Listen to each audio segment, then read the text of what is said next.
தேர்தல் வாக்குப்பதிவு நடைபெறும் ஏப்ரல் 23ஆம் நாள் முதல் வாக்கு எண்ணிக்கை நடைபெறும் மே 4ஆம் நாள் வரை தேர்தல் நடத்தை விதிமுறைகள் நடைமுறையில் இருக்கும் நிலையில் பெண்களின் உடைமைகளை ஆண் அலுவலர்கள் ஆய்வு செய்யக்கூடாது என தேர்தல் ஆணையம் கட்டளையிட்டுள்ளது.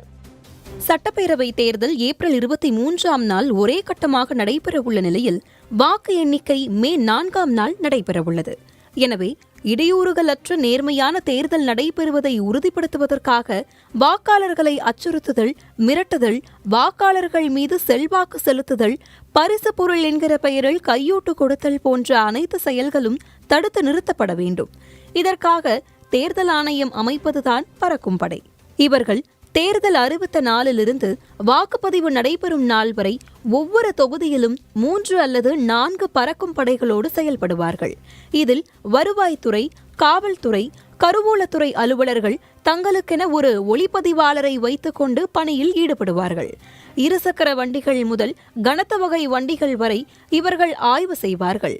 அப்போது தேர்தல் ஆணையம் அறிவித்துள்ள 50,000க்கும் கூடுதலாக பணமோ, பொருட்களோ, தங்கம், வெள்ளி நகைகளோ அல்லது இதர பரிசு பொருட்களோ மொத்தமாக இருந்தால் பறக்கும் படையினர் கைப்பற்றி கருவூலத்தில் ஒப்படைப்பார்கள். இந்த செயல்கள் அனைத்தும் ஒளிப்பதிவாளரை கொண்டு பதிவு செய்யப்பட வேண்டுமென தேர்தல் ஆணையம் கட்டளையிட்டுள்ளது. பறிமுதல் செய்யப்பட்ட பணம், நகை போன்றவை அந்தந்த நாளிலேயே மாவட்ட கருவூலத்தில் ஒப்படைக்கப்பட வேண்டும். ரூபாய் 10 லட்சத்துக்கும் மிகுதியாக பணம் இருந்தால் இது குறித்த விவரங்களை வருமான வரித்துறையினருக்கு தெரிவிக்க வேண்டும். வண்டி தணிக்கையின் போது பெண்கள் கொண்டு செல்லும் கைப்பைகளை பெண் அலுவலர்கள் மட்டுமே ஆராய முடியும். ஆண் அலுவலர்கள் பெண்களின் கைப்பைகளை ஆய்வு செய்யக்கூடாது. பறக்கும் படையினரால் கைப்பற்றப்படும் பணம், பொருட்கள், பறிமுதல் செய்யப்பட்டவைகளை திரும்ப பெறுவதற்கு தேர்தல் ஆணையம் ஒரு குழுவை அமைத்துள்ளது. இதன்படி வாக்குப்பதிவு முடிந்த 7 நாட்களுக்கு பிறகு பறிமுதல் செய்யப்பட்ட பொருட்களை எந்த காரணம் கொண்டும் நிலுவையில் வைத்திருக்க கூடாது.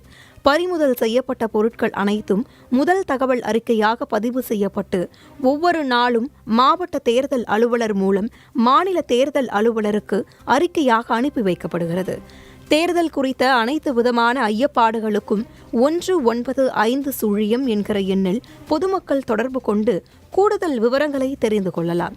வேந்தர் செய்திகளுக்காக சென்னையிலிருந்து GL நரசிம்மன்.